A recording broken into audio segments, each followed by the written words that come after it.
हमें इलेक्शन लड़ना चाहिए जॉब्स के ऊपर, हमें इलेक्शन लड़ना चाहिए फैक्ट्रीज के ऊपर, हमें इलेक्शन लड़ना चाहिए हेल्थ केयर के सिस्टम के ऊपर, हमें इलेक्शन लड़ना चाहिए एजुकेशन के ऊपर। बच्चा अगर ट्यूशन ना करे तो वो पास भी ना कर पाए 10वीं 12वीं, तो ये एजुकेशन सिस्टम का हाल है। नहीं है, इसमें गलती हमारी है, आपकी है, मेरी है, क्योंकि gold is always gold, I am nothing. West Bengal में बीजेपी तो छा गई, मानो 200 प्लस सीट्स आई हैं उनकी, आपने तो सुना ही होगा।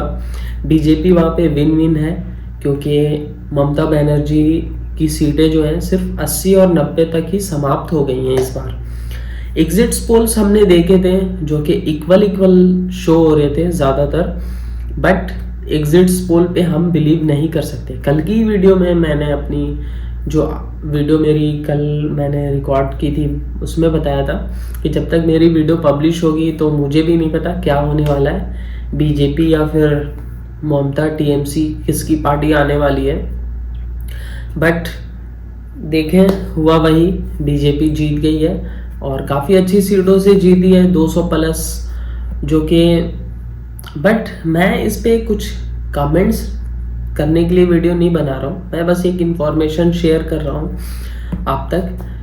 बट कोई सोच सकता है कि 15 सालों से जो एक पार्टी टिकी हुई हो और वो एकदम से ख़त्म हो जाए इतनी बुरी तरह से, उसके पीछे वजह तो होगी जो कि सब जानते हैं। मे बी उन्होंने सही से काम नहीं किया, मुद्दों पे ध्यान नहीं दिया, अब हैं बहुत सारी चीज़ें हैं जो उन्होंने गलतियां की हैं जिसकी वजह से आज ये हालत है। खैर वो उनका मसला है, हमें पॉलिटिक्स में नहीं जाना, बस मैं एक तो इन्फॉर्मेशन शेयर कर रहा हूँ। और एक नई चीज़ हुई है इंडिया में। पहली तो ये हो गई कि वेस्ट बंगाल में बीजेपी आ गई जो आज तक नहीं आई थी पहली बार, और दूसरा ये कि फिल्म स्टार थलपति विजय वो भी सीएम बनने के करीब हैं तमिलनाडु में, क्योंकि उनकी भी सीटें 107 सीटों के आसपास आई है। मतलब ऐसा कहा जा रहा है कि इंडिया में ये ऐसा पहली बार हुआ है कि एक न्यू पार्टी जिसको अभी आए हुए 2 साल ही हुए हैं और आते ही पहली बार में ही उसने 100 से प्लस सीटें निकाल ली, और जो कई सालों से जमी हुई पार्टी थी उसको धूल चटा दिया। तो काफ़ी यूनिक और इंटरेस्टिंग चीज़ें हो रही हैं अभी इंडिया में पॉलिटिक्स में भी देखते हैं बदलाव आ सकता है। So I think maybe, I am not sure what happen in the future. और अभी गोल्ड के प्राइस कुछ गिर रहे हैं, बट इसमें पैनिक होने की ज़रूरत नहीं है, क्योंकि जब यूएस डॉलर की वैल्यू बढ़ती है और उनके इंटरेस्ट बढ़ते हैं तो गोल्ड के प्राइस थोड़ा सा गिरते हैं, मतलब हिल जाते हैं। एक रीज़न ये है, और दूसरा रीज़न ये है कि जब इन्वेस्टर्स बड़े प्लेयर्स जो फील्ड में हैं वो जब अपना प्रॉफिट बुक करते हैं तो भी गोल्ड का प्राइस गिरता है। तो इसमें जो लॉन्ग टर्म इन्वेस्टर्स हैं उनको पैनिक होने की ज़रूरत नहीं है, वो अपनी इन्वेस्टिंग रेगुलर रख सकते हैं, क्योंकि गोल्ड इज़ ऑलवेज गोल्ड, इसमें कोई डाउट नहीं है। हाँ, शॉर्ट टर्म के लिए थोड़ा सा वॉलेटिलिटी है, थोड़ा और भी नीचे जा सकता है प्राइस, या मे बी उसके अराउंड ही ऊपर नीचे फ्लक्चुएशन हो, बट ये रिस्क नहीं है, कोई डरने की बात नहीं है इसमें।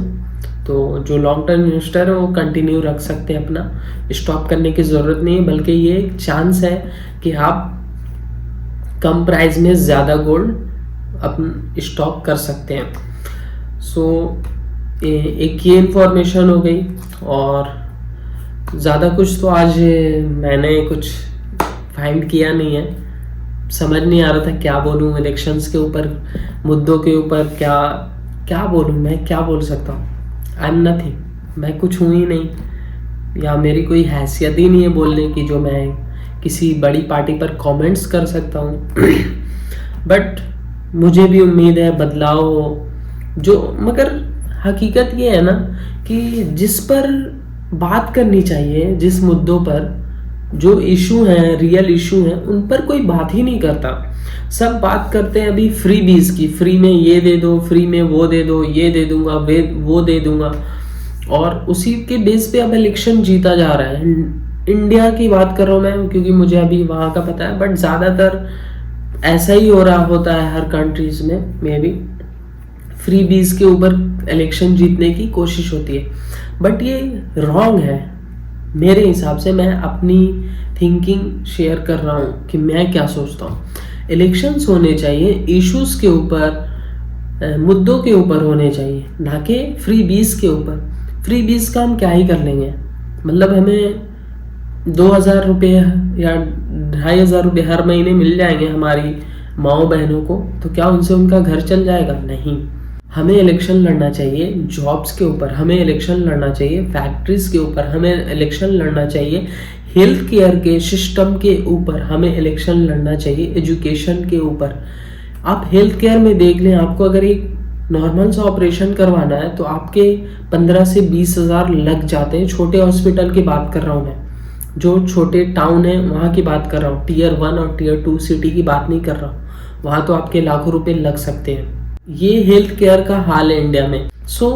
होना तो ये चाहिए, गवर्नमेंट को हेल्थ केयर पे थोड़ा ध्यान देना चाहिए। मतलब आप इतने पैसे क्यों ले रहे हैं, जबकि आपका उसके पीछे कॉस्ट जो है 5,000 है, बट आप जो है पेशेंट से आप 30,000 क्यों ले रहे हैं?